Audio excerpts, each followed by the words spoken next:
Todo esto fue en el día, fue aproximadamente a las 9, 10 de la mañana, Okay. súper temprano.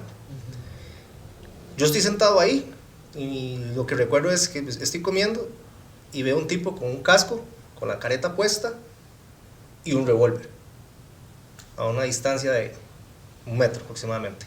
Inmediatamente llegó y dijo, deme las llaves de la moto.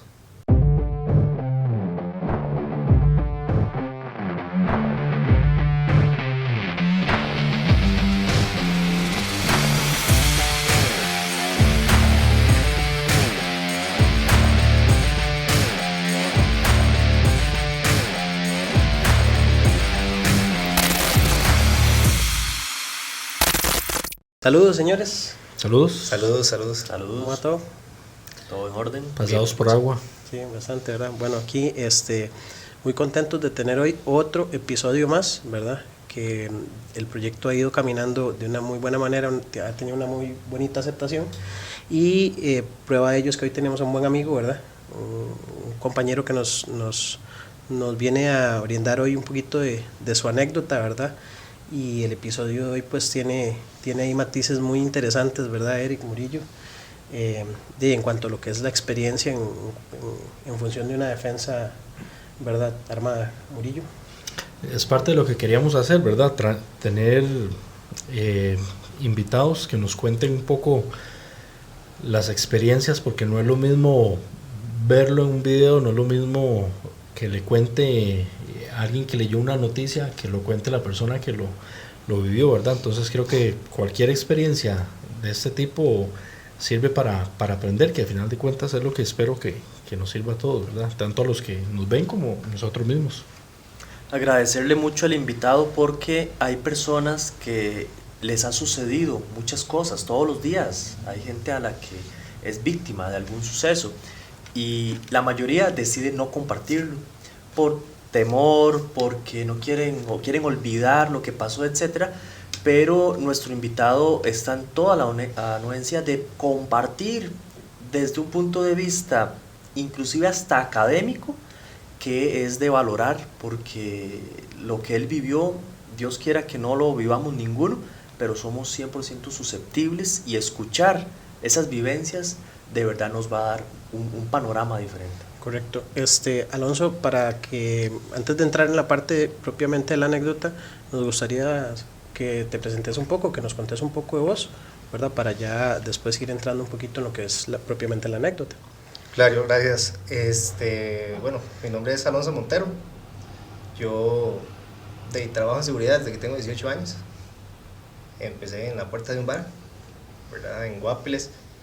De hecho, mis primeros estudios de seguridad fueron en la academia con Eric, cuando tenía su academia ahí en San José por el Poder Judicial. Ahí fui conociendo más, queriendo profesionalizarme más. Poco a poco fui subiendo y pues ahorita tengo un buen trabajo, tengo mis extritas por fuera, ¿verdad? Y de todos esos conocimientos los trae uno en la sangre, en parte. Mis dos abuelos fueron militares en la guerra del 48, mi papá fue su jefe en el OIJ de Guapiles. Espero yo algún día llegar a alguna institución, ¿verdad? También por el patriotismo de servir al país, pero siempre con una meta fija, que es seguir aprendiendo más, desarrollándome más, ¿verdad? Y todo eso no se ha dado de la noche a la mañana, ¿verdad? Siempre hay un proceso de aprendizaje y demás. ¿Qué edad tenés, Alonso? Yo acabo de cumplir 30 años. Excelente. Bueno, creo que tuvimos la oportunidad de compartir en un proceso de capacitación, ¿verdad? De medicina táctica, y ahí estuvimos ahí tirándole un poquillo, y a partir de ahí pues ya se ha ido forjando ahí una bonita amistad, ¿verdad? Claro. Y como dicen, pues en esto al final de cuentas es un país pequeño, ¿verdad? Los que andamos en estas cosas pues al final de cuentas tarde que temprano nos terminamos topando ahí en el camino. Y cuando se dio ese incidente, a mí me llamó bastante la atención, que ahorita nos vas a comentar obviamente de boca tuya, pero hay algo curioso a nivel de uno cuando uno conoce a alguien y le pasa algo. Uno sí se sorprende, ¿verdad? Porque uno no está esperando, a pesar de que somos un gremio relativamente pequeño, no está como esperando de que algo pase. Murillo en un capítulo lo mencionaba, que decía que sí hay personas que están deseando que algo les suceda, ¿verdad? Y uno no, uno más bien no está esperando esa noticia, ¿verdad? De que lamentablemente alguien del gremio de portadores o alguien que trabaja en seguridad que uno conozca, pues tenga que pasar por una experiencia tal vez tan desagradable, ¿verdad? Y ahorita ya nos vas a contar, gracias a Dios, ahorita se puede contar y se puede decir que todo salió bien, pero aún así son momentos en los que uno dice, qué feo, ¿verdad? Porque le pasa a un compa y uno sabe muy bien que tal vez uno no quiere que le pase a uno, menos obviamente a una persona conocida. Entonces tal vez nos puedes ir contando un poco lo que nos trae aquí a contar la anécdota. Sí, bueno, yo soy fan del podcast, ¿verdad? Viendo unos episodios anteriores, siempre hay un detonante en esto, ¿verdad? No solo pues el arraigo familiar, sino que oyendo ese episodio recordé cuándo fue que empecé yo. Yo empecé en esto, tenía 15 años, más o menos, estaba en el Colegio Técnico Don Bosco y vivía en los barrios del sur. Y por la colonia 25 de Julio, ¿verdad? La mal conocida Guantafilo. Me asaltaron con un desatornillador. Me robaron los cuadernos, me robaron el MP3 que en ese entonces existía, hasta los loncheras, ¿verdad? Y pues todo eso generó un trauma y demás. Porque de hecho yo no recuerdo, pero dice mi mamá que yo dormía con un cuchillo bajo la almohada, ¿verdad? Entonces me llevó a terapia y demás, ¿verdad? Y pues todo salió bien, ¿verdad? Pude superar ese miedo y más bien canalizarlo en una forma de protegerme yo y proteger a mis seres queridos, ¿verdad? Y lo que tocabas vos, muy importante, uno como portador, su filosofía es, estoy preparado para que pase, pero no ando esperando que pase. ¿Por qué? Elevo mis niveles de seguridad, mi conciencia situacional, me siento en lugares específicos donde hay mayor seguridad, en locales y demás, pero a diferencia de lo que mucha gente cree, uno no es alguien que anda buscando una bronca, buscando que se arme un pleito, más bien uno anda de lejos y está evitándolo. ¿Por qué? Porque ya sabe hasta dónde pueden escalar la situación y no queremos eso, ¿verdad? Pero así empecé yo. La situación mía fue aproximadamente hace 3 años, ¿verdad? Porto armas de manera legal desde que tengo 18, conforme lo dice la ley, con sus permisos y todo. Y en ese entonces estaba empezando a salir con la que es actualmente mi esposa y quedamos de vernos para irnos a la finca de un amigo en Punta Arenas. Íbamos a pegarnos un ride, estábamos en el plan de noviazgos. Y yo había trabajado toda la noche. Entonces, yo me quedé esperando que ella saliera. Parqué la moto al frente, al otro lado de la calle, de donde vive ella, que hay una pulpería. Me compré unos quesitos y un Hi-C. Y recuerdo que estoy comiendo y escuché una moto. Cuando escucha uno una moto, generalmente ya uno se pone en alerta. Y vuelvo a ver, eran 2 muchachas en una moto. Dieron un par de vueltas, no noté nada sospechoso, pero también víctima del cansancio, tal vez exceso de confianza, no sé.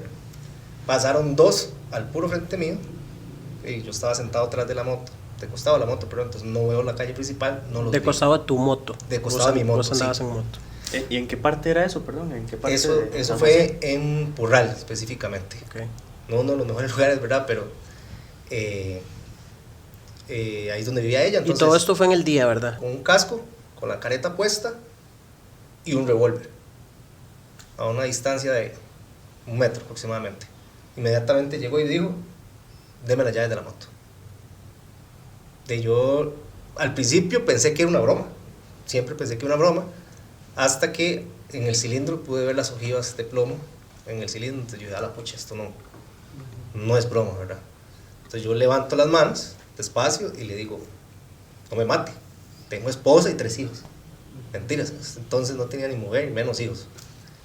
Pero eso que usted le dice es porque usted ya está preparando esa defensa, o es una reacción natural, o qué pasaba por su mente. En mi mente lo que pasaba fue, él tiene el dedo en el disparador. Si hago un movimiento muy rápido, si me intento defender, me va a matar. Entonces yo tengo que mostrarme vulnerable. Y la situación se desarrolló también, creo yo, que por eso mismo, porque él entró en confianza. Entonces no llegó por la moto, se montó y se fue, sino que no estaba contento hasta que me quitó todo, ¿verdad?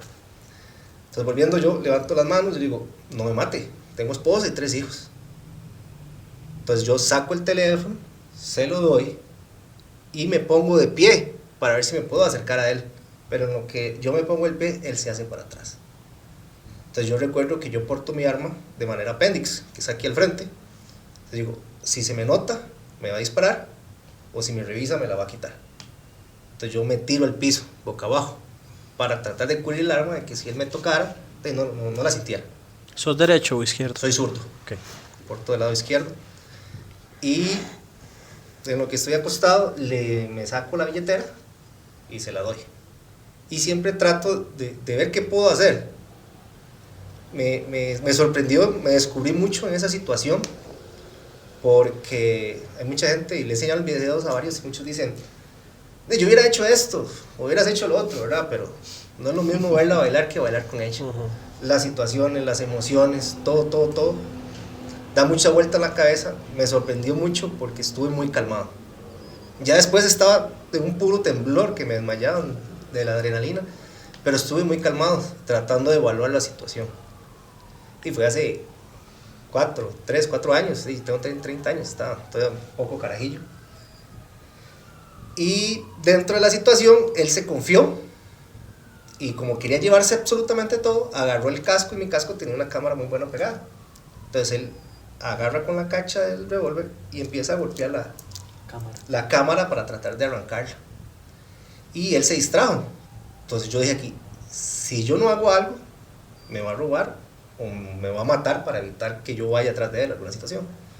Ahí es en donde yo ruedo, levanto mi suelta, saco mi arma y hago 2 detonaciones. No lo impacto. Las detonaciones iban buscándolo a él. Buscándolo a él. No lo impacto. Es una posición sumamente difícil. Claro. Muchas veces se entrena. Yo no lo había entrenado en ese entonces, ¿verdad? Pero hice 2 detonaciones como por salir. ¿Qué hizo eso? Que él saliera corriendo y cruzara la calle y se parapetara en un Tucson blanco que había ahí. Eso me da tiempo de levantarme. Digo yo, ¿para dónde agarro? Y aquí me queda cubrirme con la moto. En el motor de la moto, si él me da a disparar, por lo menos no me da o le va a costar. Y yo me parapeto en la moto y él me empieza a disparar. Pa. El otro personaje que manejaba la moto en ningún momento hizo a participar de lo que estaba pasando. No, vieras que al tiempo me dio gracia porque dice, ¿cómo no hay honor entre ladrones, verdad? ¿Aló? Sí, él jaló. Seguro dijo, y ahora llega el compa con la moto. No, el mae, gracias a Dios llegó, ¿verdad? Que no pasó más la situación. Pero éramos él y yo. Por dicha éramos él y yo. Y ahí es donde uno también ve cosas que cuando estudia, se capacita, las conoce, pero ya vivirlas es diferente. La famosa visión de túnel. Ya después uno dice, pucha, si hubiera habido otro, no lo veo. Porque yo estoy enfocado en él y que le estoy tirando a él, yo no vi que había alrededor de él. Entonces él me empieza a disparar, y en lo que me empieza a disparar, yo contesto el fuego. Estamos en un tome que dele. Él hizo 4 detonaciones y yo hice 6. Yo hice las dos primeras, él huyó, se parapetó en el carro y empezó a dispararme, entonces yo empecé a contestar el fuego. En ese tiroteo, cuando yo hago el 5.º disparo, le doy el stop del carro. Al dar el stop del carro, él revienta y se asusta. Entonces se esconde detrás del carro. ¿Qué hago yo? Me agacho más y tengo las manos puestas en el asiento de la moto. Tengo muy buena estabilidad, muy buen apoyo. Entonces yo apunto hacia donde él va a salir. Él sale, pero saca primero solo la mano. Yo iba a disparar, digo yo, es un blanco muy pequeño, no lo voy a alcanzar fácilmente. Y otra cosa muy importante es que detrás de él había un complejo habitacional. Entonces también pensando, disparo, le doy un chiquito a otra persona, y voy preso. Qué difícil, ¿verdad? Voy preso. Entonces lo pensé mucho, pero él sacó la mano y luego sacó la cabeza. Y tenía un casco, ¿verdad? Y usted dijo, de aquí soy. Sí, era un blanco más grande, entonces con ventaja, apoyado y demás. Y antes de esto, en el tiroteo, mucha gente en entrenamientos malos o falsos, o con gente que no sabe, te dicen, cada vez que disparas tenés que contar las balas. Mentira. Eso es mentira. porque usted disparó y usted está concentrado, su cerebro en 1000 cosas a la vez. Y meterle una más tan consciente, que es como contar los tiros, fue muy difícil, o sea, no lo hice. Entonces, como él me había quitado todo, bulto, billeteras, llaves, todo. En ese entonces yo tenía una muy mala maña. Siempre he portado un segundo cargador, pero lo portaba en el bulto. Y en el tiroteo, él me decía, yo me decía en la mente. Perdón, Alo, entonces transportabas un segundo cargador. Transportaba, no lo portaba, perdón, sí. Entonces, en el tiroteo, yo recuerdo el segundo cargador, era todo lo que pensaba, el segundo cargador. Y él tira el bulto, ok, yo le disparo, lo impacto en la cabeza, no sabía que lo había impactado, porque él seguía en pie, seguía peleando. Cuando él se quita el casco, me tira el casco, me tira el bulto, me tira la billetera, el teléfono, y grita, no me mate. Y uno con toda la adrenalina en el mundo, yo le grité, suelte el arma si no lo mato, ¿verdad? Entonces, él agarra el arma y la tira, según yo, a un techo de las casas del complejo habitacional que estaban atrás de él. Y levanta las manos. En lo que él levanta las manos, yo llego y me descubro, salgo, no para arrestarlo, porque yo no soy policía, sino para confrontarlo más, porque yo no sé si anda otra arma, otro cuchillo o algo. Entonces le digo, tírese al piso.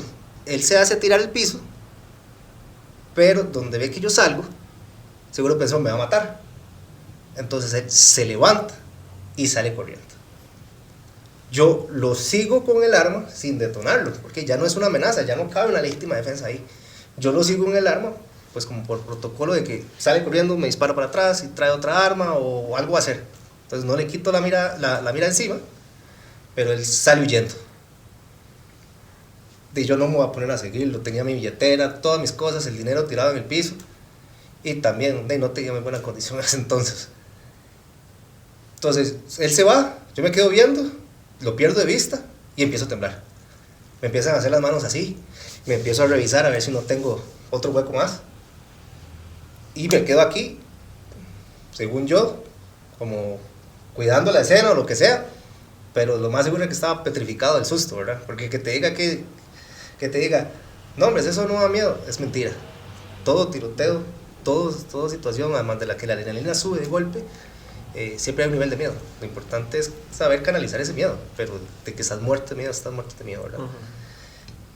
Ya los vecinos estuvieron llamando a fuerza pública, me imagino, no sé si fue que andaban rondando, pero llegó una patrulla. Me ven con el arma aquí, entonces paran como a 200 metros. Y yo les digo que venga. No vienen, seguro porque me ven con el arma, entonces yo vuelvo a enfundar el arma y les digo que venga. En la situación, me preguntan qué fue lo que pasó, les cuento, me piden las portaciones, enseño las portaciones y empezamos a revisar un poco la escena. Y estaba el casco del sujeto a la par mía y yo no me había dado cuenta. Cuando recogemos el casco, encontramos que el casco tiene un impacto de bala en la frente. Entonces yo, claro, ahí fue donde él se rindió. Foto. Ahí pueden ver la foto. No, y ahorita lo vamos a analizar con un toque más de lujo de detalles, ¿verdad? Porque para los que no han conocido la historia de Alonso, hay video. Entonces, sí. Hay video. Sí, muchos de estos detalles, porque tal vez hay gente que va a decir, bueno, ¿cómo recuerda tantos detalles? Porque eso suele pasar, ¿verdad? Sí. En el tema de eventos de mucho riesgo, la gente no suele de concluir tantos detalles, pero en este caso hay un video que registra muchas de las cosas que estás vos narrando, entonces adelante. Sí, claro, traumáticamente el cerebro busca bloquear esa situación de temor, ¿verdad?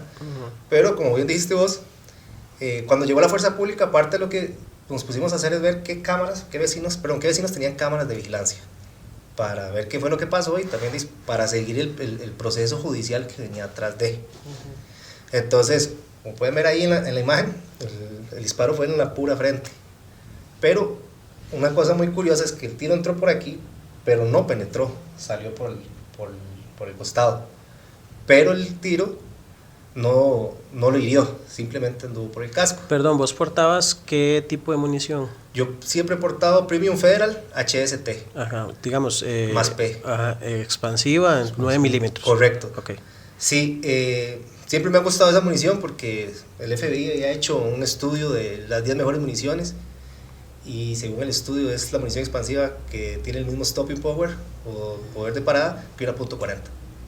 Entonces, analizando más adelante, primero el casco era con certificación DOT que evita los objetos penetrantes y además la munición es expansiva, entonces al chocar con un objeto tan duro no tiene tanta penetración, entonces optó por salir por el otro lado. Andaba buen casco el caco. Andaba buen casco, lástima que quedó con ese hueco porque lo hubiéramos reutilizado, ¿verdad? Sí. Pero empezamos a revisar y demás cosas, vimos el video y me dicen ellos, digo yo, vamos, ya esperemos al OIJ. Dice, es que no, como no hay heridos no van a venir, pero hubieron detonaciones. Él tiró el arma ahí, tiró el arma ahí, sí. Entonces ya ellos buscaron unas escaleras, se subieron al techo y no encontraron el arma. Le digo, qué raro, estoy seguro que él tiró el arma ahí. Entonces llegó el jefe de la delegación y dice, ese lote ellos lo utilizan para después de cometer un delito, tirar el arma, salir y en la noche venir a recoger el arma. Y efectivamente se fueron los policías a revisar y encontraron el arma. Resulta que encontramos que era un Smith & Wesson 38 especial. Andaba buen revólver. Por cierto, niquelado. Sí. Y el cilindro es de 6 municiones y él había detonado 4. Okay. Ya yo reviso el magazine, yo ando un arma con 17 tiros. Siempre el cargador que anda 16, siempre ando con uno menos, pero con munición de recámara. Entonces yo sabía que andaba 17 tiros. Y cuando terminó la situación tenía 11, 10 en magazine y uno en recámara. Entonces ahí fue, por eso es que tengo el dato del número exacto de municiones, ¿verdad? Y entonces me sorprendió porque yo, pucha, sí me tiró bastante, porque me tiró 4, entonces sí hubo un tiroteo. Ya luego acompañé a los de Fuerza Pública a la delegación. ¿Va a poner renuncia? Y yo, claro. ¿Por qué? A veces la gente dice, ¿para qué va a poner denuncia si no va a pasar nada? La designación de recurso policial, si no me equivoco, aquí Duane que sabe más que yo de eso, se da con base a las denuncias. Entonces, la gente no denuncia porque no va a pasar nada. Pero luego dice, es que no hay presencia policial en el cantón o en mi barrio, porque no denuncia la gente. Y tal vez una zona que asalta un montón. Pero no hay recurso policial en esa zona porque la gente no denuncia. Entonces, es súper importante las denuncias, ¿verdad? Por más miedo, por más todo, hay programas y demás para cuidar a los testigos, pero es fundamental la denuncia, porque a base de varias denuncias es que llegan a una sola persona. Sí, no, y para cortar también ahí algo, a final de cuentas, cuando al delincuente lo atrapan, entre más causas tenga, más posibilidades hay de que lo peguen por algo, ¿verdad? Así le decimos nosotros aquí, o sea, que lo logren pegar por algo, porque si eventualmente es como dicen un querubín y no tiene nada, ¿por qué lo van a perseguir, verdad? Entonces a veces, y te digo porque bueno, yo he sabido de casos en los que se logra detener a la persona y tal vez no fue por esa, porque no hay como un buen vínculo ahí, ¿verdad? Pero ya tenía otras y lo que estaban deseando era agarrarlo. Cayó por esa, que no se la logran demostrar, pero ya tenía otras ahí en la cuenta. Entonces, lo que decís vos, también instar a la gente, ¿verdad? Que cuando se ven envueltos en este tipo de eventos, que denuncien porque es importante. Sí, es de suma importancia. Mucha gente cree que no pasa nada. Sí pasa. ¿Qué es lo que pasa? Que muchas veces, yo actualmente estudio Derecho, entonces ahí es donde uno entiende un poco más, cuando está a veces tal vez del otro lado. Muchas veces se da el derecho, pero no justicia.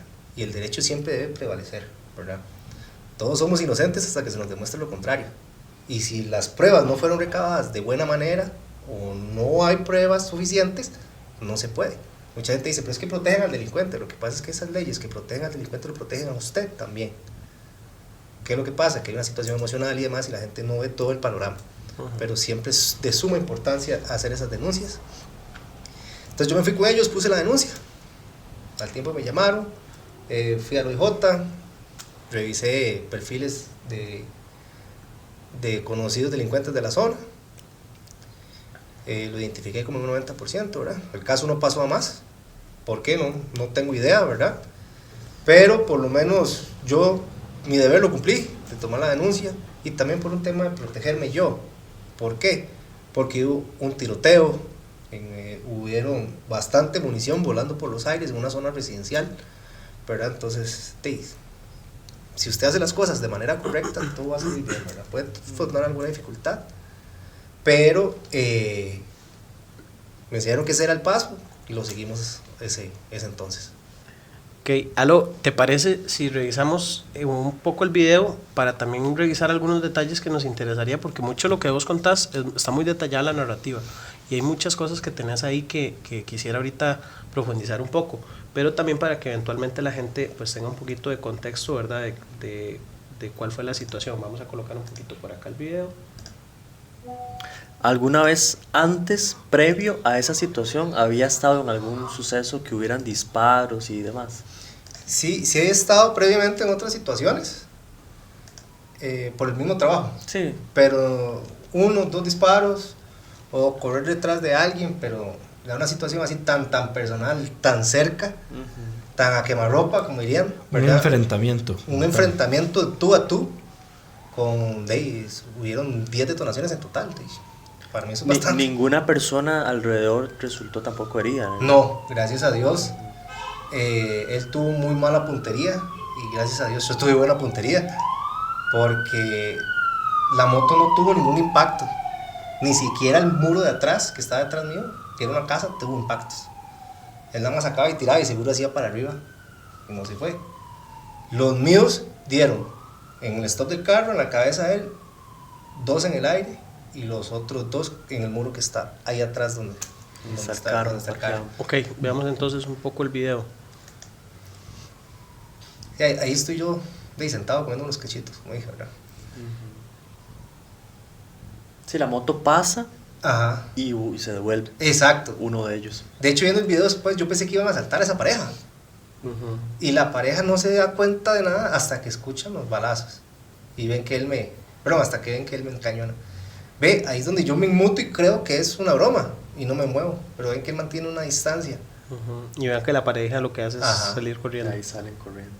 Yo me tiro al piso. Yo había pensado que cuando lo vi, que él te dio la indicación de tirarse al piso. No. Entonces fue voluntariamente para proteger la posición del arma. Sí, porque si me ve el arma me va a matar, porque generalmente el delincuente está más nervioso que uno, ¿verdad? Contame una cosa, ahí digamos, bueno, ahí me quedo apenas, pero lo que vos decís, cuando uno entrena, o más bien si uno no entrena para salir de esa visión de túnel, cosa que los entrenamientos, ya se supone, ¿verdad? Lo dijiste la vez pasada, uno tiene que entrenar que el entrenamiento sea tan duro que la realidad parezca un juego, ¿verdad? Exacto. Aún así, emularlo, o sea, cuesta demasiado, no se va a lograr. Pero en los entrenamientos se busca muchas veces generar presión y darle contexto a la situación para que la persona también aprenda a que en el entrenamiento también tiene que salirse de ese rol de solamente disparar y salir de esa visión de túnel.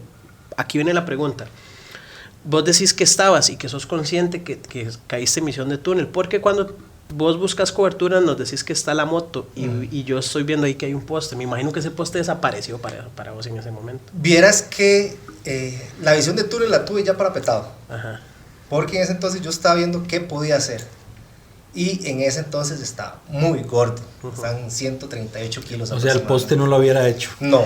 No hubiera servido. El poste no me hubiera servido. Más me puedo tapar yo al poste. Ok, seguimos ahí. Ahí ya estás en el suelo. Sí, ahí estoy yo en el suelo y sigo entregándole las cosas. Tratando de ver qué hago. Ahí él me agarró el bulto, pero lo tiró ahí. Si yo hago buscarle otro cargador, me expongo. Y ahí es donde yo pensaba en todo momento el otro cargador, el otro cargador, el otro cargador. El delincuente en ningún momento hizo aguardar el arma, No. siempre la tuvo en la mano. Él siempre la tuvo empuñada. De seguro por el mismo reflejo italiano, incluso agarró con el arma a tratar de botar la cámara. Ahí nada más se ven las cosillas donde las tira. Ese fue el casco, ¿verdad? Sí, ahí yo ya lo había impactado. Entonces él se tira el casco y me empieza a tirar todo. Y donde dice, no me mate, no me mate. Y una cosa muy importante. Ya se ve donde brinca como del a tirar. entrenamiento. Él levanta las manos. Si yo hubiera ignorado eso y le disparo, estaría preso. Sí. Entonces, eso sí lo recordé bastante bien. Porque me estoy defendiendo. O sea, la mentalidad nunca de un portador va a ser, quiero matar a alguien. Aunque muchas veces la gente dice, uy, mejor romperle la cabeza a ese mae por ladrón, que no sé qué. Pero ir uno preso, siendo la víctima, pucha, me daría bastante cólera. Alonso, estoy revisando yo, disculpa, que si nos vamos así como a la velocidad del video, el tiroteo no dura más de un minuto. No, tiroteo dura si acaso 30 segundos. Sí, eso es un factor muy importante que tal vez en algún momento sí vamos a tocar en algún episodio aquí, que es la realidad de los enfrentamientos armados. O sea, el análisis propiamente de un enfrentamiento armado, muchas personas ahí es donde se salen de la realidad en los entrenamientos y cómo dan entrenamientos, porque te ponen a hacer infinidad de cosas como que si fuera que verdaderamente estás no, o sea, yo diferencio mucho el tema de la defensa del combate, porque la defensa tiene características de que cuenta con la sorpresa. O sea, vos te lograste defender de él porque él no esperaba una reacción tuya defensiva, y en algún momento se acaba esa defensa y ya ustedes entran en un enfrentamiento, ¿ok? Ya digamos, ahí se acabó la sorpresa, tanto por parte tuya y de él. Los primeros dos tiros tuyos fueron defensivos, pero evidentemente él continúa siendo una amenaza, tenés que repeler, pero ya las características se prestan para catalogarlo como un enfrentamiento, ya no es que yo me defendí en ese momento. Claro. Y muchas veces los entrenamientos que se dan, pues hay que decirlo así, son irrealistas, porque ya entonces la gente quiere enseñar un montón de cosas que no necesariamente. Claro, lo conversábamos un poco antes de entrar. Hay alguna gente que en los entrenamientos te enseña a contar las balas. O sea, es casi imposible ponerse a contar eso. Por eso es que siempre digo, yo estaba el otro cargador, porque yo no sabía cuántas balas lo había tirado, cuánto le quedaba a él, cuánto más faltaba, porque, como bien lo dijiste, son 30 segundos y acaso el enfrentamiento, poniéndole mucho, pero a mí se me hicieron 5 o 10 minutos ahí tirándome balas con él, porque de la percepción de la realidad se altera, y en todo momento yo concentrado en el combate, pero solo viéndolo a él, ¿verdad? Y son de estos años para acá, pues ya he mejorado un poco mi entrenamiento y demás, espero no tenerlo que usar, pero después de eso, lo que pensé primero, dale, gracias a Dios por quedar vivo y no caer preso. Y número 2, gracias a las inversiones que uno ha hecho para capacitarse, porque es tan importante. Solo el hecho de no dispararle a él cuando él se está yendo es capacitación. ¿Por qué? Porque yo sabía que si le disparaba mientras él se iba preso. ¿Cómo concentrar el fuego para evitar daños a terceros? En ese entonces no tenía el nivel que creo que actualmente tengo, que es un buen nivel, pero por lo menos esas capacitaciones me ayudaron a tener la pericia y una conciencia situacional en el momento, ¿verdad? Entonces, una de mis mayores recomendaciones es la gente que siempre entrene, capacítese, entrene. Mucha gente compra un arma, entrena para sacar las portaciones y tiene el arma y ni siquiera la porta, o si la porta nunca van a un polígono. Sí, y mucho de eso pasa también porque cuando van se frustran de ver el nivel real, y si hay algo con lo que uno tiene que ir pensando a la hora de entrenar es en todas las cosas en las que falla. Entonces, saber que si hoy me fue mal en mi entrenamiento, tiene que ser la motivación más bien para seguir. No llegar a la casa más bien uno y desinflarse todo y decir, ay, es que tengo tantos mics, ¿verdad? Y ya no pegué nada, entonces de ahí, no, más bien al contrario, ¿verdad? O sea, sobre el error es donde se tiene que forjar, más bien la motivación de dele más, si está mal, dele más. Una consulta. Bueno, hubieron unos impactos en el vehículo. ¿En qué paró eso? Bueno, ya después de 4 años de que pasó la situación y que el caso se celebró y demás, me querían cobrar los daños a mí, ¿verdad? Porque yo disparé en ese tú a tú, yo sabía que yo le había impactado el carro. Claro, yo dije que no había impactado el carro, porque se iba a abrir otro proceso en el que yo iba a ser el culpable y me iban a cobrar una millonada de daños y perjuicios por un carro, por el stop de un carro, ¿verdad? Entonces, por ese lado me salvé. También, nunca me dio, no sé por qué, disparar a través de las ventanas. Seguro por el mismo estrés o las mismas cosas, porque él se escondía atrás del carro, pero él se veía por las ventanas no eran polarizadas, pero nunca, no sé, en mi mente seguro era una barrera completa. Entonces nunca disparé a través de las ventanas, que eso fue otra cosa que analicé después y dije, pucha, ¿por qué no no disparé a través de las ventanas. Eso es un tema muy interesante que ahí viene un episodio en algún momento que habla de cobertura versus encubrimiento. No es lo mismo, pero el cerebro está naturalmente, él ocupa ver a dónde está disparando para poder disparar ahí, a menos que a través del entrenamiento se practique en saber que se puede disparar a través de objetos que no le permitan a uno ver el objetivo, pero ahí está el objetivo. Entonces eso es súper interesante porque hay muchos videos donde, y recuerdo uno muy claro, que se ve que es una pared de estas como de gypsum, un material súper suave, y hay un enfrentamiento, hay una ventanilla y se ve que está un tipo detrás, escondido, y el otro le dispara, pero no le dispara a través de ese material tan suave, él busca por la ventana, verlo, dónde está para poder dispararle. Es un tema natural de cómo el cerebro necesita ver eso a donde está disparando. Hay un video también, si no me equivoco, el año antepasado, creo que fue en Perú, de una tienda de artículos deportivos, y hay dos personas ahí hablando y entra un asaltante a disparar. El tipo se defiende súper bien, el que está sentado se defiende, y el amigo de él lo que hace es esconderse detrás de una tienda de campaña. Y yo recuerdo como la gente vacilaba cuando salió ese video de ¿qué se va a poner ahí? Si ahí, ¿qué? Muy bonita la pared de la tienda de campaña, pero es que eso si es lo único que hay, es excelente, porque el delincuente, donde ya no lo vio más, se le olvidó que ahí había una persona más. Entonces, y donde no lo puede ver, no va a buscar, él no suele hacer, digamos, disparos a donde no puede ver que está el objetivo. Entonces parece una tontera y uno dice, pero una tienda de campaña, ¿qué lo va a proteger?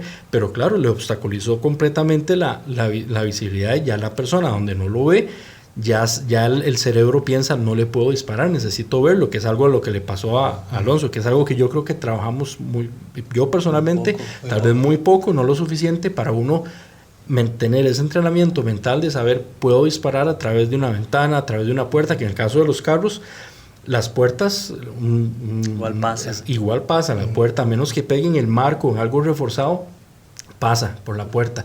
Las ventanas en el carro, realmente la zona del motor la única que protege, pero es un dato súper interesante, me parece a mí. Y ahí también, para tomarlo en cuenta, entonces también hacer la diferenciación, que así como hay personas que en la parte de la protección o la defensa se entrenan, ya el delincuente perfilado hacia ya el sicariato, por ejemplo, también lo hace.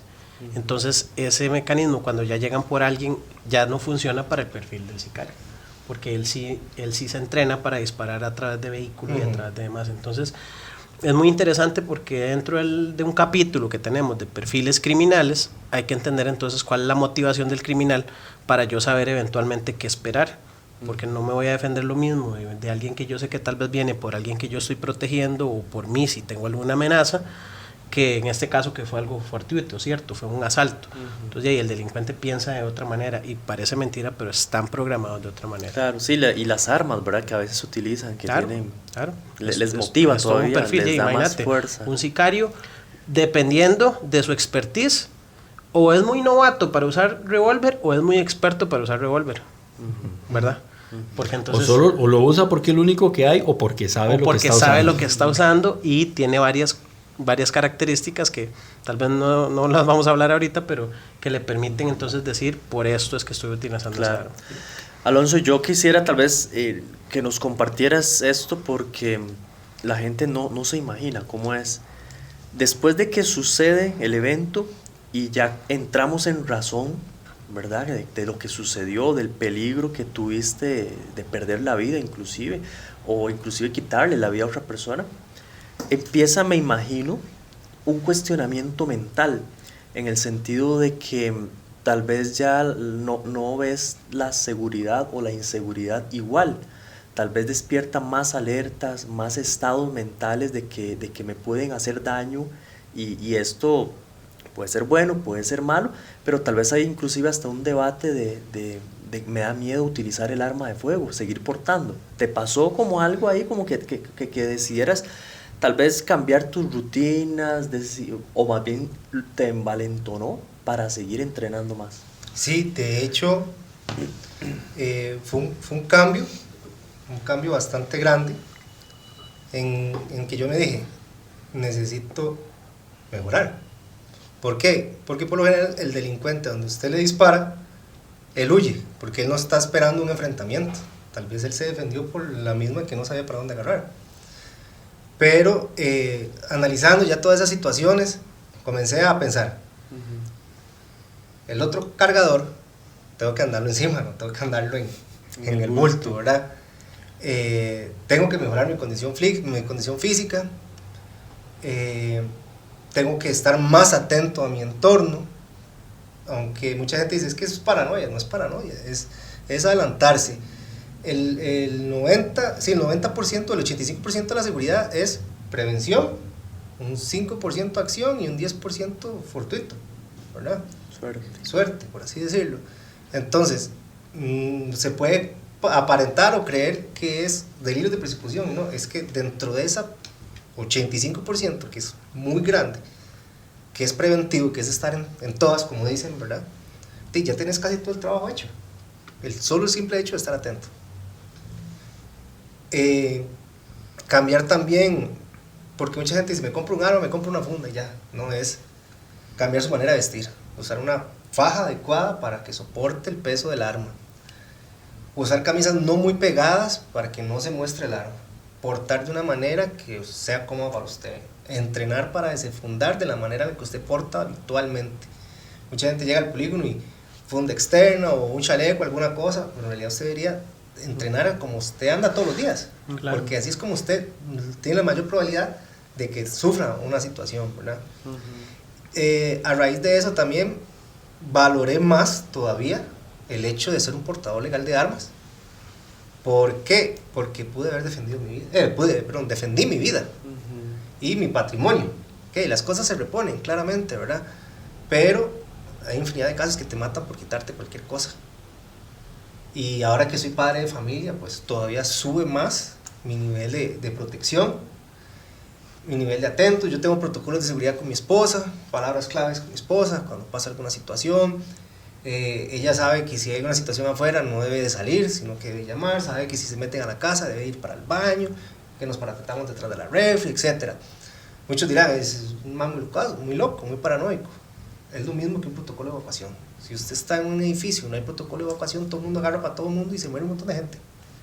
En cambio, ¿para qué hay un protocolo de evacuación y para qué se practican los protocolos de evacuación? Para que cuando se dé una situación sea lo más fluida y se minimice la cantidad de pérdidas humanas. Sí, no es porque está loco y está deseando que tiemble. O sea, hace poco hubo un sismo aquí un poco fuerte, ¿verdad?, en la capital, y a mí me llamó poderosamente la atención porque hace un tiempo en el que a mí me costaba un poco más involucrar a mi pareja en el tema de la seguridad, yo sí le decía a ella a medianoche, si temblaba, levántese y busquemos las cosas que ya sabemos que tenemos que tener a la mano.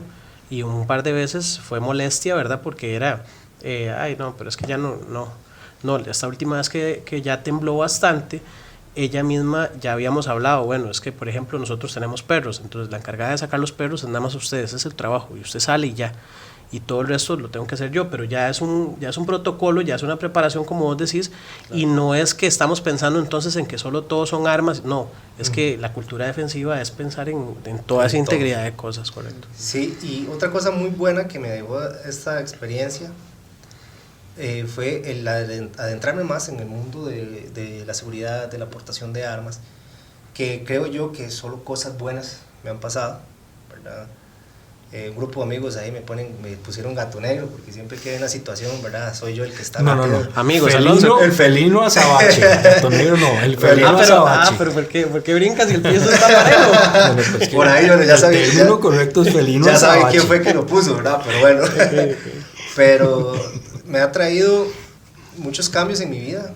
En el último año perdí 25 kilos de peso, que me ayudó a estar de cuerpo sano, mente sana. Es algo sumamente importante. He conocido mucha gente, mucha gente, que muchos son grandes amigos ahora, como son ustedes, don Eric, que yo empecé con usted aquí, a Murillo, Eduardito, que los conocí con el grupo, ¿verdad? Que nos hemos visto, hemos hecho carne asadas, hemos entrenado, hemos vacilado. Conocí a mi actual profesor, don Julio Segura, yo entreno en la academia con él. Satellitun es una persona que a raíz de la seguridad lo conocí, me ha apoyado mucho en el entrenamiento, en mejorar mi capacidad física, en mejorar mi manera de pensar. Él ha sido una guía muy grande para mí. También, por ejemplo, Esteban es una persona muy conocedora en amplios temas de seguridad, que le escribo, mira, mae, ¿qué sabes de esto? ¿O cómo sirve esto? ¿Cómo? ¿Verdad? Amistades muy buenas como Don Frank, que es un pan de Dios, que es un señor con varios años ya, ¿verdad? Pero es un señor que sabe mucho, muy ameno, y creo que solo cosas buenas me ha traído, porque parte de todos esos cambios, el entrenar, Krav Maga, conocer mucha gente, y también ha traído situaciones de seguridad para mi familia, que no ha pasado nada, pero seguro no ha pasado nada por esas medidas que hemos tomado a raíz de toda esta situación, que hemos mejorado los protocolos, que tenemos protocolos, que hemos entrenado, que protocolos con mi mamá, que ha costado un poco. De hecho es muy pacho porque mi mamá, por la situación con mi papá, mi mamá intentó criarnos antiarmas. Con mi hermano sí le funcionó. Mi hermano se le metieron a robar una vez y todo, y yo, mi hermano, que no sé qué, no, yo armas no, prefiero meter un huevazo, ¿verdad? Pero mi hermano, armas no. Yo salí completamente al revés, torcido. Costó muchos años, pues, esa aceptación en la parte de la familia, pero ya saben que es parte de uno, que uno vive con eso. Y mi esposa también, no le gustaban las armas, y nuestras citas eran ir al polígono, para que ella aprendiera a disparar. Y le agarró el gusto, no tanto como para aportar o ir a tirar cada rato, pero por lo menos cubro lo que para mí es importante, que si ella está sola en la casa y hay un arma y pasa algo, que ella sepa cómo usarlo, que sabe que se puede defender, cómo usarlo correctamente, y muy importante, no irse con ella misma, ¿verdad? Entonces, Dios sabe por qué hace las cosas, ¿verdad? Y esto solo ha traído cosas buenas en mí. Yo lo que quería, bueno, se lo advertí, ¿verdad? Antes de empezar, yo dije que le iba a tirar, ¿verdad? Que le iba a tirar, no le voy a tirar, porque antes de hacer el comentario que voy a hacer, hay que tener presente dos cosas. Uno, que es muy fácil analizar todo después por video. Hay una frase ahí, dice que por video uno tiene visión 20/20. Es muy fácil, ¿verdad? Por video luego ver lo que vivió alguien, ¿no? Y como decía Alonso ahora, bueno, hubieras hecho tal cosa, pero ¿por qué no hizo tal cosa? ¿No? Una cosa es estar ahí, otra cosa es el lujo de detalles que uno puede poner pausa, retroceder, cámara lenta, voy para atrás. Entonces, eso yo lo tengo muy claro. Y yo me acuerdo, yo no sé si Alonso se acuerda, después de que eso pasó, yo siempre lo vacilo, yo le mandé un mensaje y le puse, mae, cuando lo vi ahí sentado en el video, yo le puse, ma, estabas jeteando, ¿verdad? Estabas viendo para el ciprés, ¿verdad? Y no, yo sé que él no es una persona de andar en el teléfono ni andar así, pero como él lo comentó al principio, venía de una noche muy cansada, venía de una noche exhausto. Y en el episodio que comentábamos de conciencia situacional, si no me equivoco, una de las cosas que comentamos ahí, no sé si fue cuando vino Vanelgue, que uno de los distractores son los distractores involuntarios también. Claro. En las cuestiones de estrés, las preocupaciones, otras cosas.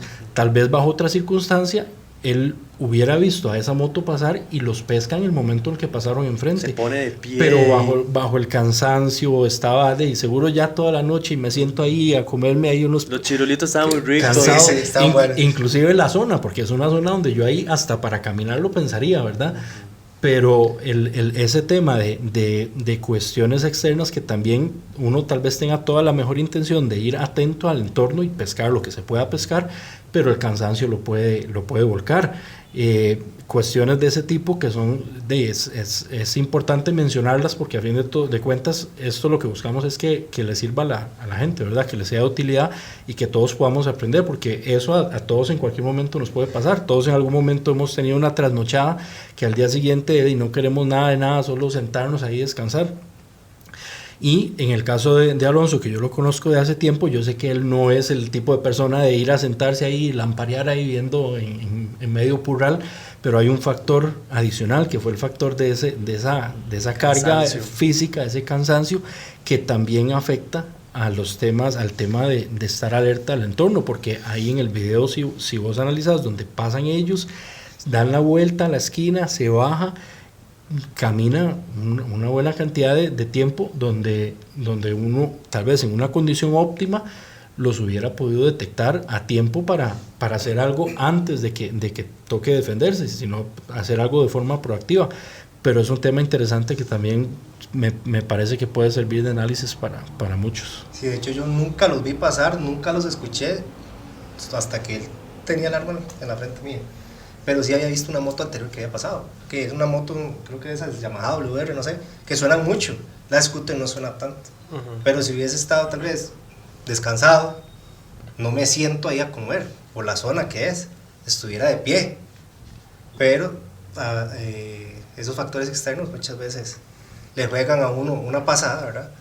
Pero que es lo que tratamos de hacer, de minimizarlo siempre con esa conciencia situacional, que es, sí, es casi imposible tener el 100%. Y ahí pasa algo, yo digo siempre que el hubiera es un tiempo que no existe, ¿verdad? Entonces, de ahí, como hay que aplicarlo para qué hubiera hecho para mejorar, y ahí también hubieran pasado tal vez otras cosas. Porque si vos los cazás en la esquina, cuando él viene caminando a la par de la otra pareja. Y si te toca responderle de frente, puede haber pegado, correcto, hay civiles de por medio, ¿verdad? En un tiroteo. Entonces, son un montón de cosas, ¿verdad?, que analizar, que gracias a Dios, por eso te tenemos aquí hoy, porque es una de las historias que salió bien para todo el mundo, menos para el dueño del Tucson, ¿verdad? Sí. Pero y a final de cuentas es material, o sea, es algo que gracias a Dios eso sí los fabrican a cada rato, los stop y los bombillos y todo, una persona no. Yo apuntando lo que también dice Esteban, hay un elemento ahí muy importante a tomar en cuenta, y la gente que trabaja en seguridad creo que no me va a dejar mentir. Lo que pasa cuando uno está en labores de seguridad, que vos tu tiempo lo dedicas precisamente a estar en ese estado de alerta, cuando ya vos soltás esa responsabilidad y vos salís de tu puesto, de tu rol, de la labor de protección o de seguridad, lo que sea que estés haciendo en el ambiente de la seguridad, parece mentira, pero esa fatiga también te hace, o sea, ya soltar todo, porque ya vos lo que no querés es estar en ese momento.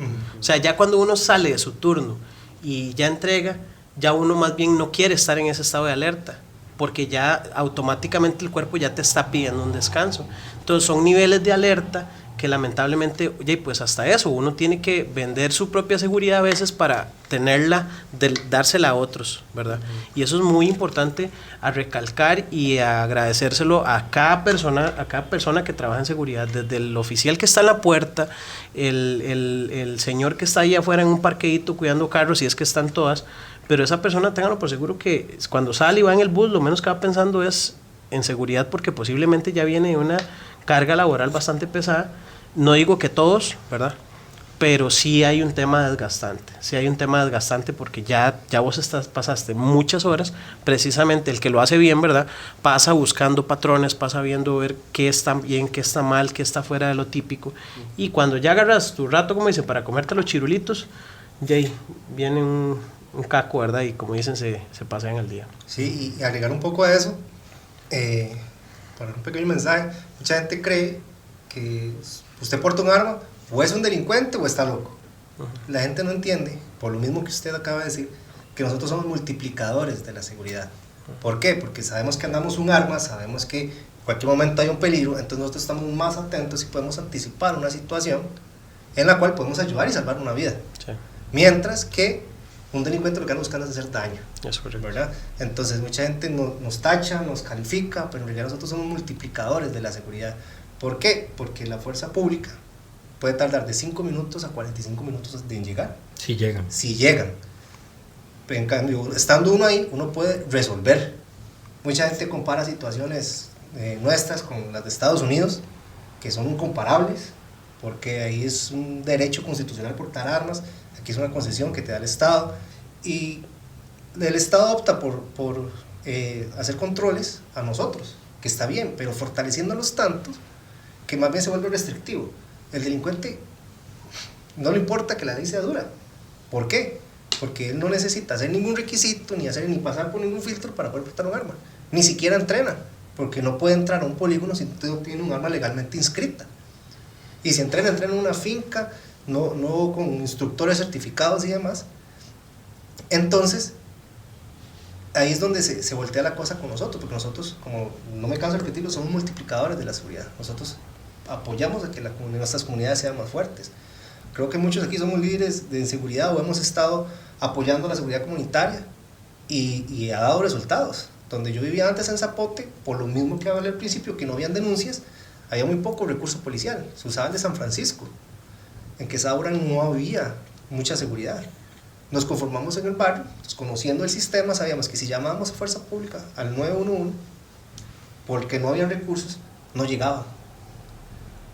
Nos poníamos de acuerdo, 5, 6, 7 vecinos, todos llamaban al 911 por la misma situación y recibíamos respuesta de equipo de tarea incluso, porque hay un mismo incidente con muchas llamadas al 911.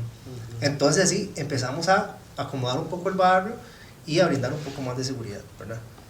Dos cosas. Primero, retomando el tema del video, el delincuente, pareciera que él no viene siguiendo a Alonso, él ve la oportunidad. Entonces vean cómo el delincuente 24 horas al día, y ya lo mencionamos en uno de los capítulos, está viendo oportunidades, quiere hacer daño, está viendo vulnerabilidades. Y eso es a donde a veces tenemos que reducírselas un poco para que el delincuente no observe eso. Entonces parte de ese estado de alerta por si me van a hacer algo, pero también tenemos que contribuir de alguna manera en ponérsela difícil, digámoslo de esa manera. Eric, ¿vos te acordás, perdón, un programa que había en Animal Planet, o Nat Geo, Cazador Cazado? Ese es el juego, ¿verdad? Porque eso es lo que vos decís, o sea, Alonso en algún momento todavía, en una etapa que pudo reaccionar, los detectó. Y interesantísimo también que decís, yo pensé que andaba mi arma, y él tomó la actitud de proteger su arma. Y eso es algo que yo siempre aconsejo. Proteja su arma para que se pueda proteger con su arma. Porque si usted anda vendiendo el arma, como mucha gente, ¿verdad?, que anda ahí enseñando la verdad, correcto, eso no es un perfil de una persona preventiva. O sea, no es el hecho que no sepan y que no conozcan. Bueno, tus círculos cercanos tienen que hacerlo. Tienen que saber que vos eventualmente sos una persona con ciertas capacidades y que eventualmente si algo pasa, tienen que conocer que vos vas a ser una persona con una reacción, porque eso es algo también. Muchas personas, a raíz de lo que vos decís, del tema de los sesgos que cargan, esperan que si algo pasa, quedándose quedito, como toda la vida todo el mundo lo ha hecho, y quieren que vos también lo hagas así. Y lamentablemente no es así, o sea, siempre hay alguien que tiene que tomar la decisión y actuar.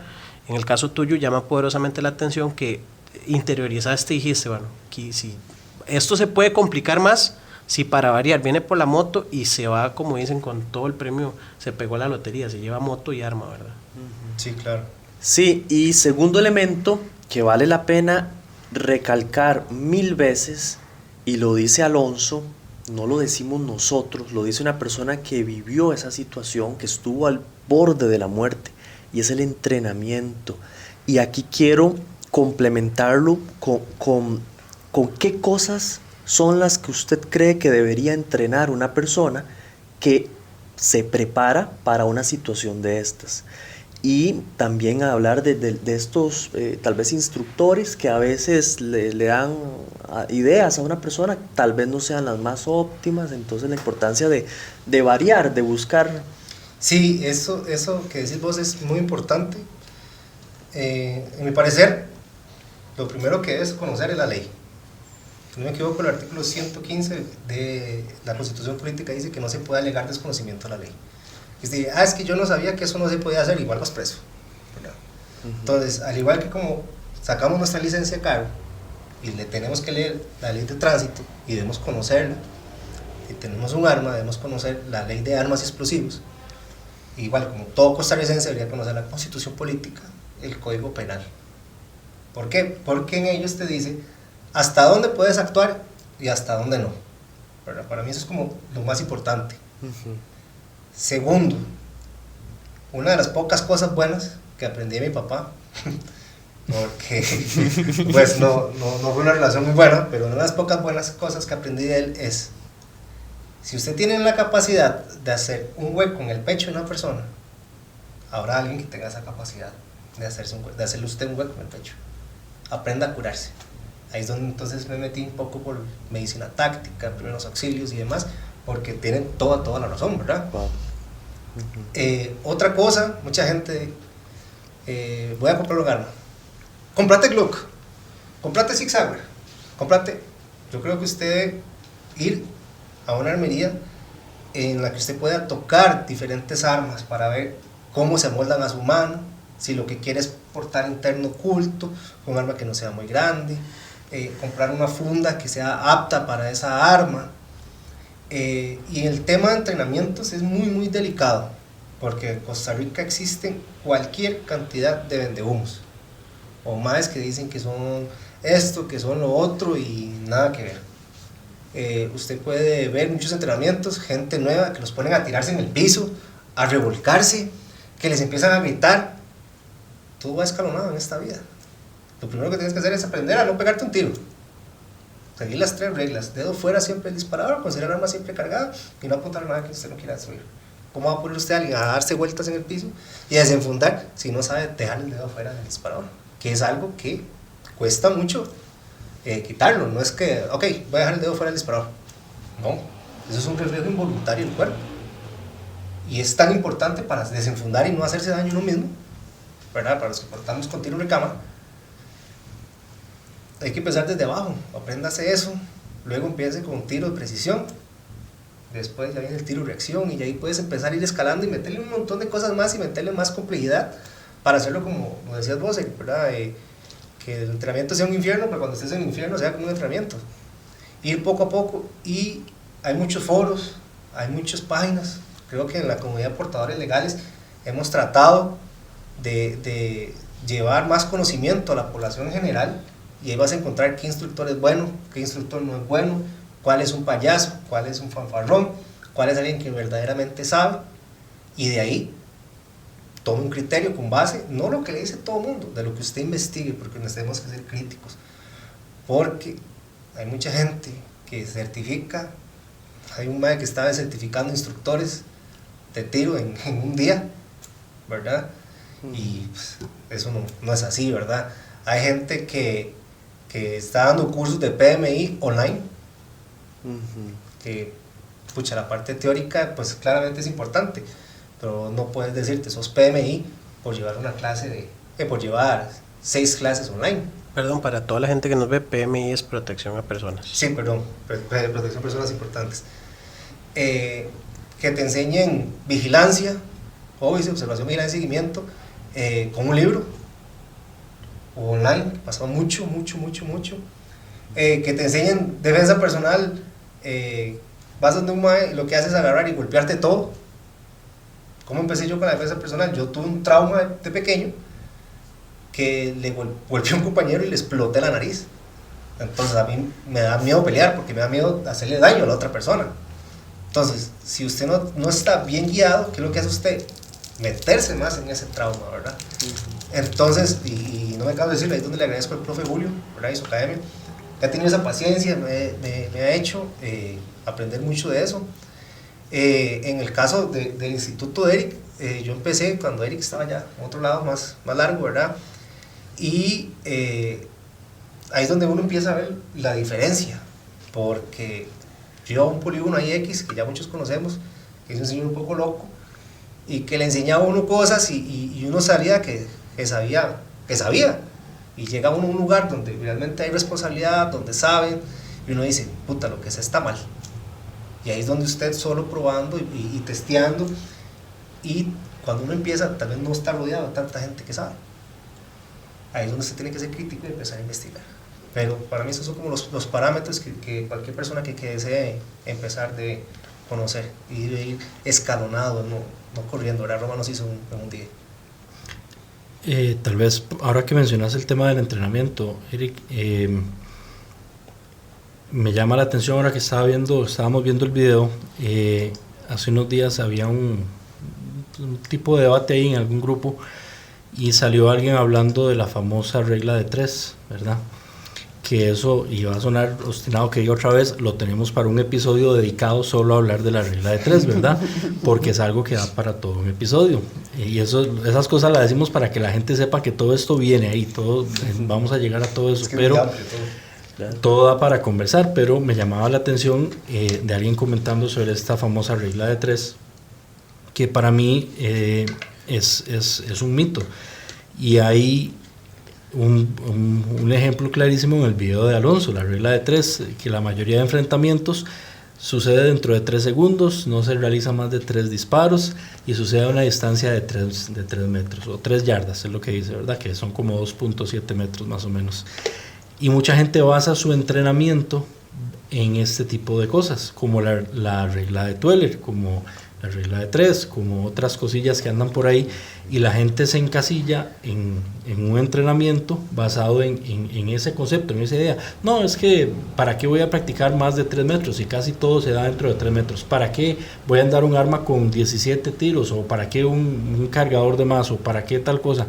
Si en la mayoría de los enfrentamientos, entonces la gente mentalmente se encasilla en algo sin analizar que lo que nosotros ocupamos es salirnos de esa estadística, que en realidad, bueno, en este tema la regla de 3 no es una estadística real, ya eso lo vamos a conversar más adelante en ese momento, pero si vos analizas ese video, empieza en una distancia de, ¿qué había? Un metro, y de un pronto a otro está al otro lado de la calle, que son, ¿qué? 10 metros, ahí.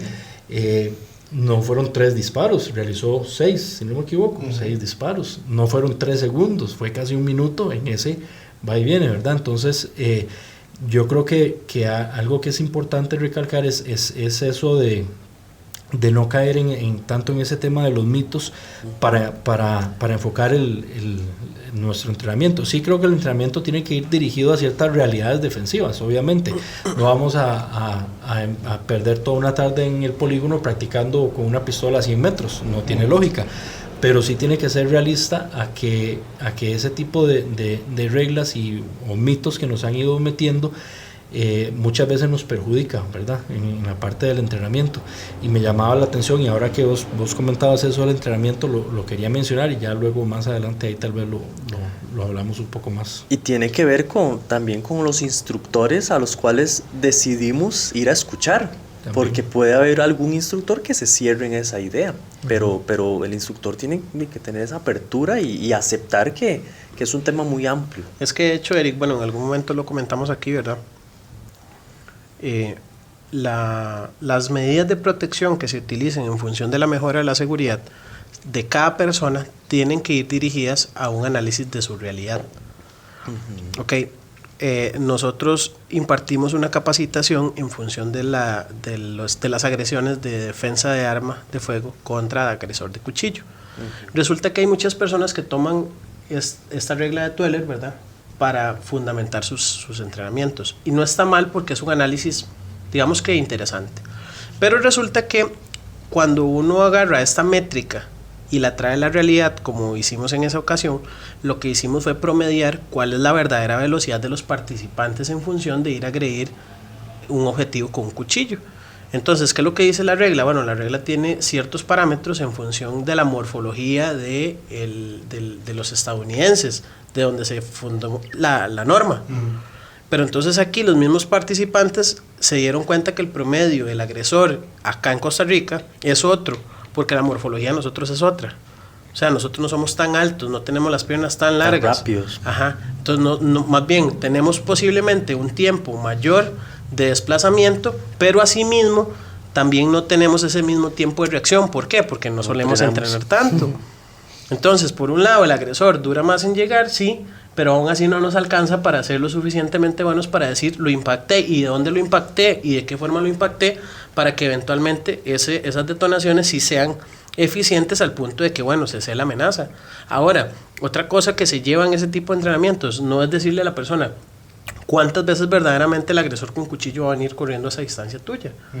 No, ese entrenamiento se toma como una norma más bien para que la persona analice cuál es la realidad y diga, ok, si esto es a esa distancia, no lo logro, cuando lo tenga a la par, menos tengo que pensar en que mi salvación va a ser mi arma de fuego, porque no va a pasar así. O sea, un agresor con un cuchillo en distancia cercana, y vos en los entrenamientos de Krav Maga que ves, sabes muy bien que la prioridad no es el desenfunde. No. Porque definitivamente no tenés oportunidad. Entonces, cuando se traen estas cosas a la realidad, es cuando se le cae el piso a este tipo de ¿cómo se llama?, de ideas en el entrenamiento. Porque es nada más, no es imponer en el entrenamiento, es que esto es poner a la gente a hacer crítica.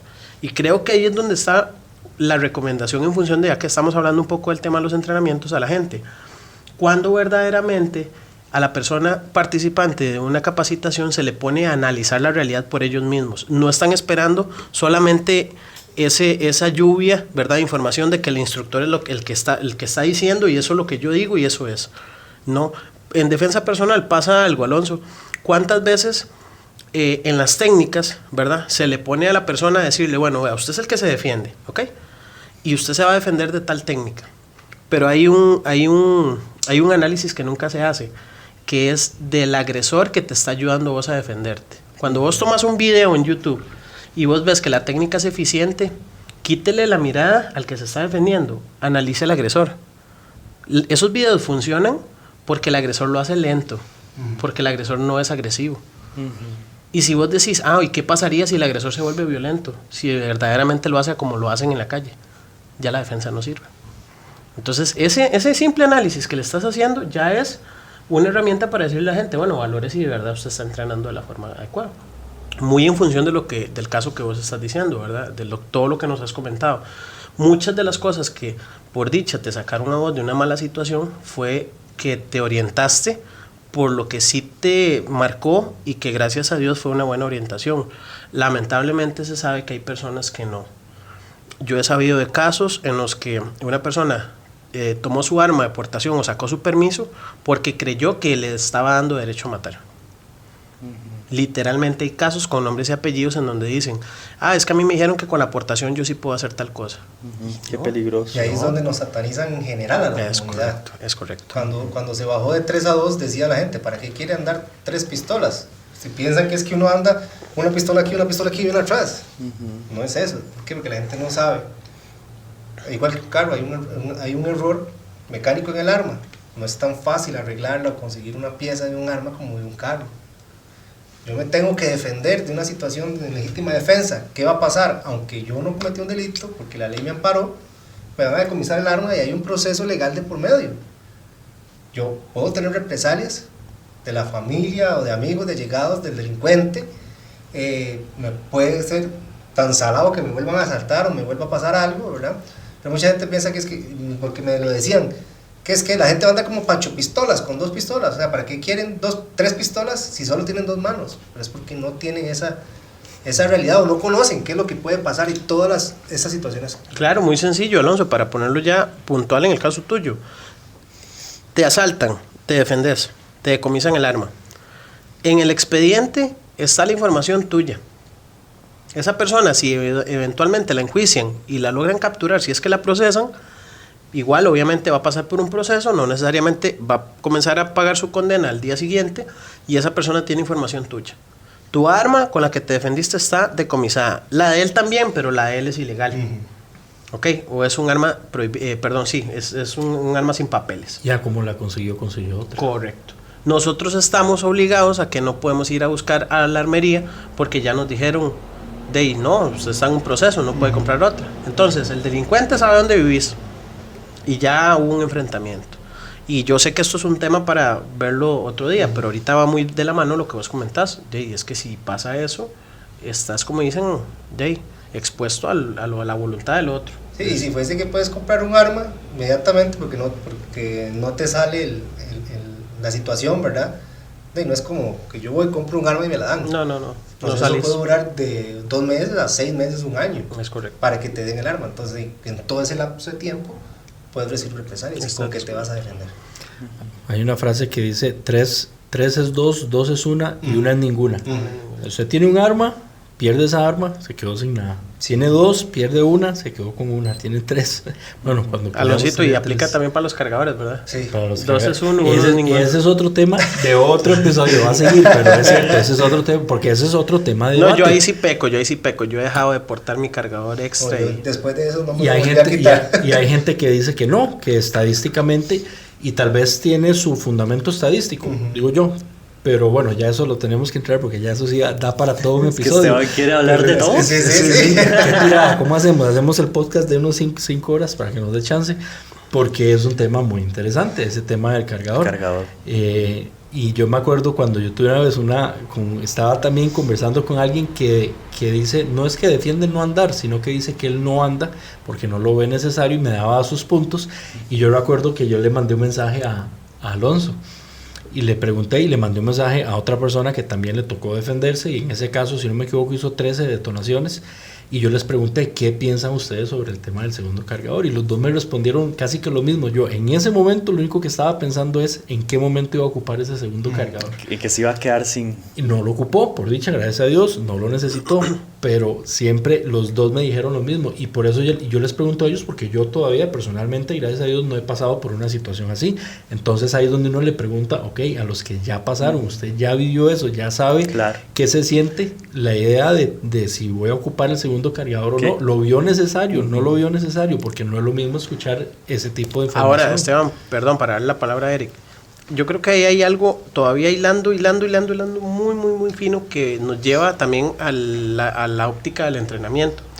Porque habrán instructores que te orientan y te dicen, sí, pero es que para eso usted tiene que ser lo suficientemente bueno para que cada disparo se supone valga, ¿sí? No es como que, como dicen, ¿verdad?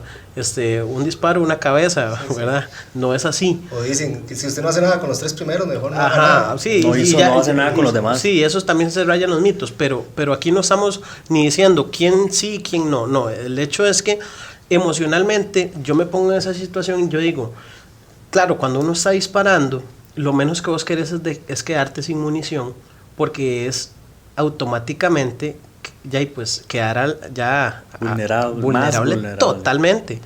Y más que no sabes si el otro sí tiene más, ¿verdad? Porque vea lo que es el tema del análisis. Alonso sabía que él tenía un revólver, o sea, eso le deja en desventaja en cantidad de munición, pero aún así, en ese momento, procesar toda esa información no es como decir, yo ando 17, el más solo 6 en el mejor de los casos, 8, si es que de verdad anda más, y ya, o sea, la recarga del revólver no le va a dar, o sea, yo voy ganando. No, uno no analiza eso, ¿sí? No analiza eso, ni como vos decís que había una segunda persona. O sea, pasan muchas cosas que en realidad hay que llevarlos a la realidad del entrenamiento. Ese sería el punto. Son muchas variables que en esas situaciones usted no las contempla. Sí. Yo no sé si ustedes se acuerdan que en el evento del BAC hay una foto donde se ve el arma abierta, ¿verdad? Del señor, al final. Sí. No recuerdo si es porque se quedó sin munición, yo creo que vos tenés tal vez más conocimiento de eso, pero obviamente es un contexto diferente, le tocó contra 3, pero hay una foto donde se ve esa arma abierta. Hay un final, podcast, ¿verdad? También para analizar el... Sí. De hecho, bueno, y para dejarlo ahí sobre la mesa, ojalá nos pudiera acompañar, ¿verdad? Nuestro buen amigo, cordialmente invitado, y ahí le voy a pasar el link de que le estamos haciendo la invitación, pero tuvimos la oportunidad precisamente en donde conocí a Estevita, ¿verdad?, de realizar un evento en el que era precisamente la propuesta, era llevar a la gente, Eric, escucha esta propuesta, llevamos a la gente a simular el escenario, porque resulta que a mí me llamó poderosamente la atención lo que hemos hablado muchas veces, cómo critica la gente. Mira, pero es que hizo esto, hizo aquello, y yo me puse a pensar a lo interno y digo yo, ok, y todas estas personas que hablan, ¿cuál sería su rendimiento? Y metimos como 25, 30 personas por ahí. Grupo, sí. Sí, fue un grupo interesante, ahí tuve la oportunidad de conocer a Murillo, entonces desarrollamos el entrenamiento, Eric, en función de la simulación específica del escenario. Nos dedicamos en la mañana a hacer algunas métricas en función de todos los portadores que llegaron, más que todo para nosotros medir cuáles eran las medidas de manipulación, conocer un poco a los portadores antes de llevarlos a un escenario, ¿verdad? Pero eventualmente, ¿qué fue lo que hicimos? Bueno, nos pusimos en contacto con el señor, ¿verdad?, del tiroteo.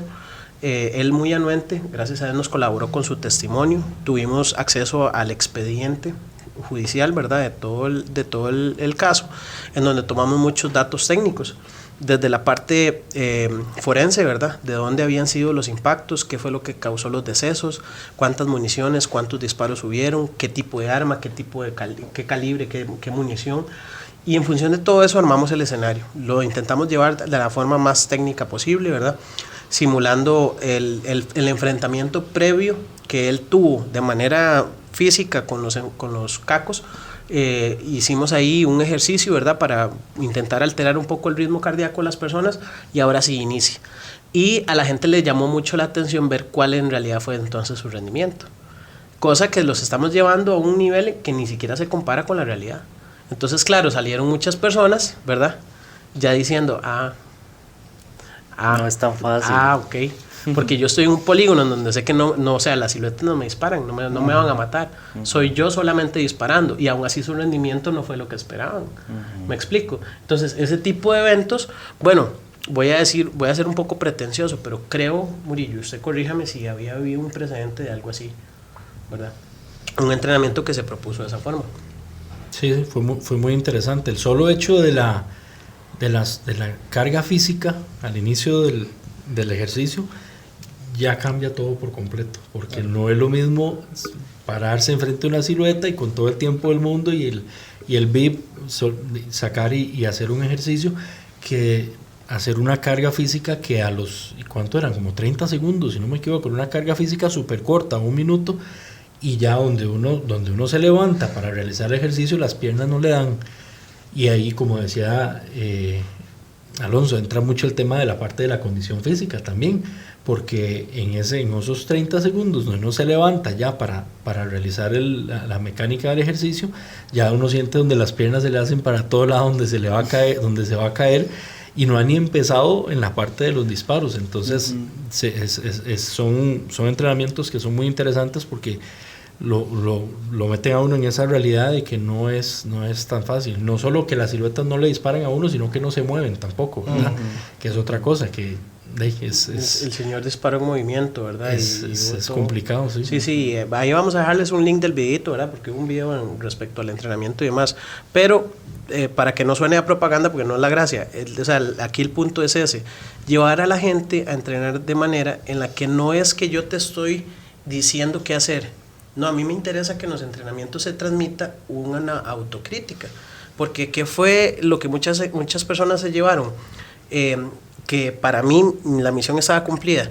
Mi funda se pegó, mi arma tuvo malfunción. Se me cayó el zapato. Sí, se cayó el zapato. Después no hice la cantidad de disparos que yo creía. Oiga, hubo gente que creía que había hecho la misma cantidad de disparos y no así, ¿verdad? Porque en el expediente marca la cantidad de disparos que el señor hizo por silueta. Y ya la persona estaba, entonces, ya se le había explicado el escenario: usted tiene que disparar a tanta distancia, tantos disparos y demás. Y al final, eso que vos decís, porque ahorita fue el punto a tocar este enfrentamiento, fue que este oficial, cuando él termina el enfrentamiento, queda con el arma abierta y él hace un cambio de cargador. O sea, él termina el tiroteo con un cargador, ¿verdad? Y él, cuando queda el arma abierta, él todavía está herido en un brazo, y él narra: yo lo que me acuerdo es que tengo que revisar mi arma. Él checa su arma, la ve abierta y automáticamente dice: tengo que cambiar de cargador. Entonces, él en su entrenamiento lo que le dio fue: retiro cargador, coloco cargador, y es muy llamativo porque, bueno, me estoy adelantando un montón, pero ¿qué fue lo que pasó? Que lo que vos decís, ¿verdad? La nervia ya empezó otra vez, ¿verdad? El proceso de que ya salió tal vez de ese estado emocional, y ya llegó otro oficial que también estaba dando custodia ahí en el lugar, creo que era del centro comercial, y fue con el que primero interactuó. Y eso es todo un tema, Murillo. ¿Qué pasa uno emocionalmente después de un enfrentamiento? ¿Cómo interactúas con la policía? Otro episodio. Otro podcast. Otros 10 podcasts. Porque ¿qué hago yo? Le entrego automáticamente mi arma, la guardo, la descargo. ¿Qué hago? O sea, ese ¿qué hago? Tiene que tener un sustento técnico. No es nada más decir: yo opino que lo que tenés que hacer. Claro, en el caso de Alonso, pasó lo mejor que podía pasar. Yo, para ir cerrando y algunas conclusiones, Alonso, de verdad, bueno, agradecerte primero por acompañarnos. A ustedes. Segundo, obviamente, captar mucho lo que vos narrás, ¿verdad? Porque no es lo mismo verlo en un video, vaya a tener una persona aquí narrando, que creo que es de lo que más nutre, ¿verdad? El tema del aprendizaje. Obviamente nos quedamos con todo lo que compartiste, con todos los consejos que estás dando, porque ya los viviste en primera persona, y creo que eso también le abre mucho la opinión a las personas y también lo captan, ¿verdad? Como que logran interiorizar y decir: mira, si lo está diciendo él, a veces en la teoría cuesta un poco entenderlo, pero si hay alguien que me está dando un consejo, hay personas que hacen más clic con eso y conectan de mejor forma. Si eso queda para mejorar la seguridad de una persona, con una persona que mejore su seguridad, yo creo que ya estamos por servidos, ¿cierto? Cierto. De nuevo, recalcar lo que vos decís y seguir instando a la gente: estudien, lean, entrenen, céntrense no en lo que son buenos, sino en lo que son malos. Mejoremos lo que es malo cuando vamos a un polígono, cuando vamos a una capacitación. Lo que vos decís, ser consciente de mis capacidades, intentar mejorarlas, no se frustren, no la suelten ahí solo porque me fue mal en la primera, porque lo que pasa es que, y eso es todo un tema de otro podcast, ¿qué pasa cuando la gente se equivoca en una capacitación? Lo primero que hace es que se frustra, se da la vuelta y cree que es así, y en la calle cuando te pasa, no hay oportunidad de decir cortis, ¿verdad? Vos no le podías decir al otro, al caco que estaba detrás del carro: mae, usted anda el cargador mío, tíremelo, cortis, ¿verdad? Como cuando uno jugaba con pistolillas de balines. No pasa, eso no pasa. Entonces es chipearse a tal punto, entrene a tal punto que verdaderamente usted haga lo mejor y lo más fluido que pueda, porque creo que, espero que nadie tenga que estarlo, pero es el juego de la vida suya, o en el peor caso de la familia, ¿verdad? A veces uno suele tomar más riesgos cuando se involucra la seguridad propia, pero ya cuando es la familia, ya yo creo que son palabras mayores. No, igual, agradecer a Alonso por acompañarnos este rato. Creo que se sacó bastante provecho de cosas que a todos nos resulta útiles, ¿verdad? Y ojalá que les resulte útil a alguien más, como dice Eduardo, como una persona que ya le sirva el contenido, pues ya creo que ya se logró lo que se buscaba. Igual de ahí queda la invitación también en algún momento que nos quiera acompañar en algún futuro episodio también, ahí para que nos visite otra vez, y ahí estamos, ¿verdad? A seguir ahí, nos vemos en el polígono algún día. Sí, igual agradecerle a Alonso, porque como lo dijimos desde el principio, hay gente que no quiere compartir esa experiencia, y ya si una persona que escuchó lo que usted dijo, que vio el video, no quiere interiorizar la necesidad de ciertas cosas, ciertos pasos que hay que tener para entrenarse y demás, entonces estamos mal, porque nos convertimos en expertos. En Costa Rica es muy común ver un video y todo el mundo opina, todo el mundo sabe, todo el mundo todo, pero insistimos en que la realidad es otra, la realidad legal, ¿verdad? Como Alonso lo profundiza muy bien, y es algo que se desconoce, y ahorita a nadie le interesa saber eso.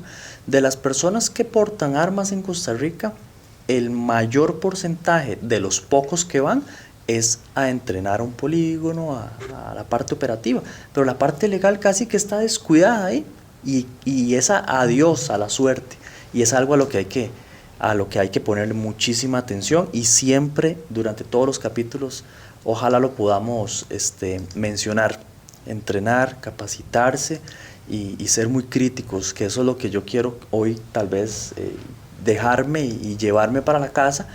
El tema de ser más críticos, de escuchar a un instructor, muy bien, todo excelente, después escucho a otro, después a otro, y poquito a poco, sin darnos cuenta, nos vamos acomodando en la línea correcta, y nos damos cuenta que lo que nos dijo el primer instructor hace muchos años, solo un 5% podemos rescatar, y con el paso del tiempo nos vamos rodeando de gente que sabe, gente que conoce, y hasta el momento de tener como una estabilidad, siempre claros de que nunca va a ser suficiente el conocimiento, porque evoluciona, ¿verdad? Es algo muy constante. Sí, pues de mi parte, coincido con todo lo que dicen ustedes, porque esto es algo multidisciplinario: condicionamiento físico, artes marciales, una parte legal, una parte médica, una parte psicológica, una parte criminalística. Hay muchas cosas que rodean a esto, ¿verdad? Claro. De mi parte, y con mi experiencia en esta situación, insto a la gente interesada: capacítese. Pues, como dijo Eric, no solo vaya al polígono a disparar, lleve capacitaciones de muchas cosas referentes al tema, porque es un tema muy muy amplio. Pero ¿por qué me quedé sin cargador en ese tiroteo? Falta de entrenamiento, que ahora no me va a pasar, primero por la situación y por el entrenamiento, ¿verdad? ¿Por qué él se fue y no le disparé de la espalda? por mi entrenamiento, que sabía que no podía disparar en la espalda. Entonces, de mi parte, lo que le puedo decir a la gente es: capacítese, lea, instrúyese y bienvenido a este mundo que es tan maravilloso y tan bonito. Sí, bueno, y entonces para ir cerrando, lo que dice Eric, formar identidad en el entrenamiento, ¿verdad? Porque no lo que te sirve a vos me sirve a mí, y eso se da solo con el tiempo. Pueden ser instructores muy buenos, pero yo tengo que aprender a dejarme eso. Esa frase que dijiste, aprender a dejarme yo lo crítico, que... Sí, lo que en realidad yo siento que de verdad me sirve. Y obviamente, ¿cómo me doy cuenta que se me sirve? Póngalo a prueba. O sea, llévese a entrenamientos ahí, o sea, sálgase de la caja, ¿verdad? Para que verdaderamente sea uno crítico de si verdaderamente tiene el nivel que a veces uno pretende tener. Igual siempre decirle a la gente, ¿verdad? Dejarles ahí el mensajito que por favor que nos apoyen ahí con los likes, ¿verdad?